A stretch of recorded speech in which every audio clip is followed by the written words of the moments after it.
안녕하세요. 여러분의 출근길 파트너 라디오 동서남북 김서영입니다.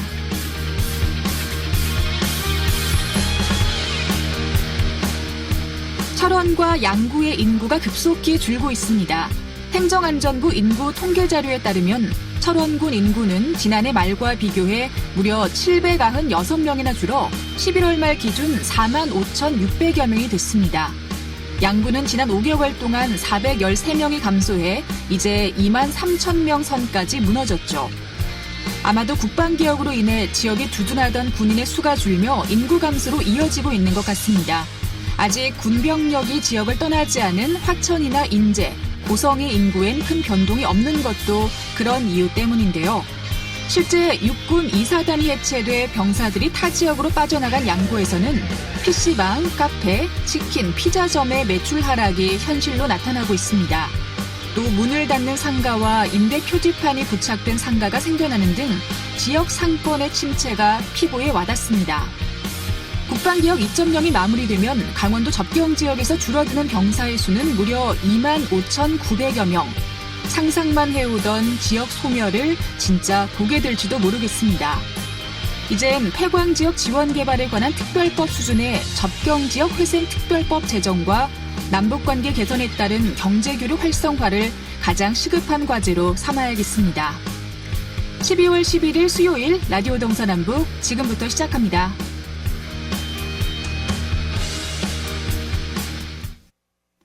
네, 라디오 동서남북 오늘도 아침 신문으로 시작합니다. 강원일보 이하늘 기자와 연결돼 있습니다. 안녕하십니까?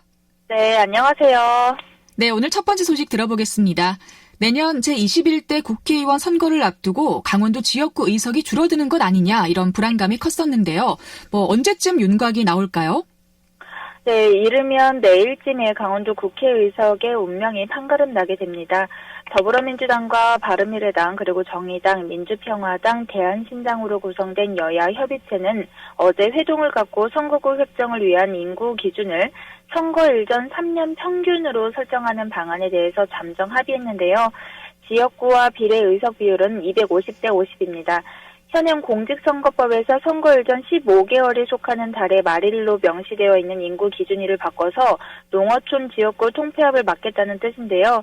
앞서서 민주당은 호남 지역구 통폐합에 반발하면서 지역구 정수 감축에 반대해온 민주평화당과 대한신당을 설득하기 위해서 농어촌 대신 수도권 의석 조정을 제안했었습니다. 아직 구체적인 방식은 나오지 않았지만 해당 합의안이 국회 본회의를 통과하게 되면은 통폐합 위기에 몰려있는 속초, 고성, 양양 지역구의 경우 현행대로 내년 총선을 치를 수 있게 될 가능성이 높아집니다. 네, 그러니까 11일 오늘 이제 어떻게 될지 좀 윤곽이 나온다는 말씀이신데 최근 36개월간의 월 평균 인구수를 추산하게 되면 속초, 고성, 양양 지역구는 유지할 수 있는 가능성이 커진다고요?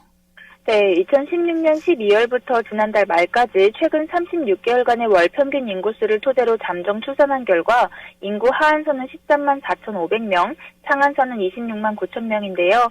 해당 기간 동안 속초, 고성, 양양의 월 평균 인구수는 13만 7,800명으로 하한선을 3,000명이나 넘어서게 됩니다.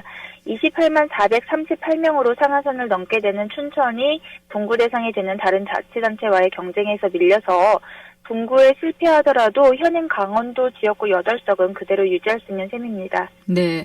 하지만 아직까지는 그냥 협의가 된 상황이고 국회를 통과하려면 그래도 변수가 남아있지 않을까요?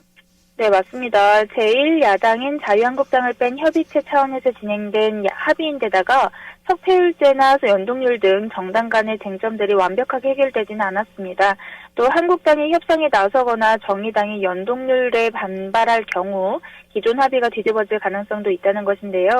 국회가 각 시도별 지역구 정수를 어떻게 배분할지도 아직까지는 미지수입니다. 여기에 인위적인 수도권 의석 감축에 따른 반발이 이어질 가능성도 배제할 수가 없습니다. 도내 정과 관계자는 만약에 여야 협의체안이 그대로 유지가 된다면 춘천이 분구되지는 못하더라도 8석을 그대로 유지할 수 있게 돼서 그나마 다행인 셈이라면서 아직까지 변수가 많기 때문에 마음을 놓을 수는 없는 상황이고 무엇보다 인구 감소세에 큰 농어촌 지역구를 배려하기 위한 정치적과 제도적 장치가 필요하다고 말했습니다. 네. 강원도 지역구 의석수가 이제 유지가 될 수 있을지 한번 좀 지켜보도록 하겠습니다. 다음 소식도 정치권 얘긴데요. 바른미래당 비당권파 모임인 변화와 혁신이 창당준비위원회를 구성하고 신당 창당에 집중하고 있는데 이 가운데 정문원 전 국회의원이 전략기획위원장으로 선임되면서 속초 고성 양양 지역에서 여론이 술렁이고 있다고요. 네, 맞습니다. 바른미래당 비당권파 모임인 변화와 혁신이 창당준비위원회를 구성하면서 정문원 전 바른정당 사무총장이 전략기획위원장으로 선임되자 이목이 쏠리고 있는데요. 17대와 19대 국회의원을 지낸 정문원 의원은 위원장 선임을 바탕으로 내년 4.15 총선 출마 가능성이 거론되고 있기 때문입니다. 속초 고성 양양에서는 정문원 의원이 신당 창당 후에 새 확장을 위해서 유턴할 가능성이 있을 것으로 보고 있습니다.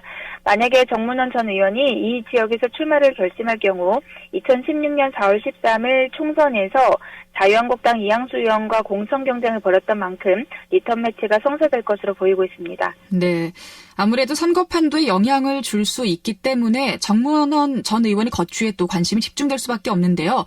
정문원 전 의원의 생각은 어떤가요?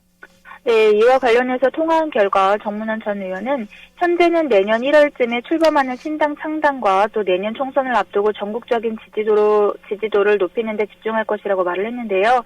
하지만 그러면서도 국회에서 통과되는 선거법 개정안을 비롯해서 속초 고성 양양 지역구 재획정 여부, 또 신당에 대한 지지도 등 전체적인 분위기 변화를 살펴본 다음에 거취를 결정할 것이라고 여지를 남겼습니다. 네.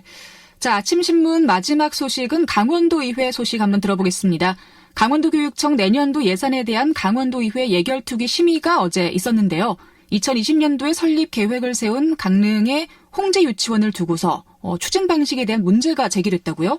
네, 맞습니다. 예결특위 심의 과정에서 강릉의 반태안에는 당초 원화 226명, 특수반 6명을 수용할 수 있는 규모로 추진됐는데 교육부 중앙투자심사에서 해당 부지에 대해서 부적절하다며 재검토를 요청했다고 얘기를 했는데요. 또 교육부에서 유천초 내 병설유치원 설치 검토 또는 유천개발지구 인근의 부지를 다시 한번 확보하라고 했는데 이것을 어기고 오히려 중앙투자심사를 피하기 위해서 규모를 절반 규모로 줄여서 추진하는 것은 적절하지 않다고 지적을 했습니다. 그러면서 이 적절한 부지를 다시 한번 찾아서 당초 계획했던 226명 수용 규모 그대로 추진하는 것이 바람직하다고 의견을 냈습니다. 또 강릉의 심영섭 의원도 이 홍제동 부지에 공립유치원을 신설하는 것에 대해서는 반대 의견을 냈는데요. 심영섭 의원은 교육청이 설립을 추진하려고 하는 부지는 인구가 줄어들어서 학교마저 사라지는 곳이라고 지적을 했습니다. 또 공립유치원도 정원수가 다 미달되는 상황에서 새로운 유치원 신설보다는 오히려 사립유치원을 매입해서 공립으로 전환하는 방법도 있다고 의견을 냈습니다. 한편 도의회 예산결산특별위원회는 오늘 개수조정 소위원회를 구성해서 도교육청 내년도 예산 심의를 마무리하게 되는데요. 홍제 유치원 신설 명목으로 60억 원이 편성되어 있는데 이게 예결위를 통과될지 주목되고 있습니다. 네. 자, 오늘 아침신문 강원일보 이하늘 기자와 함께했습니다. 고맙습니다. 네, 감사합니다.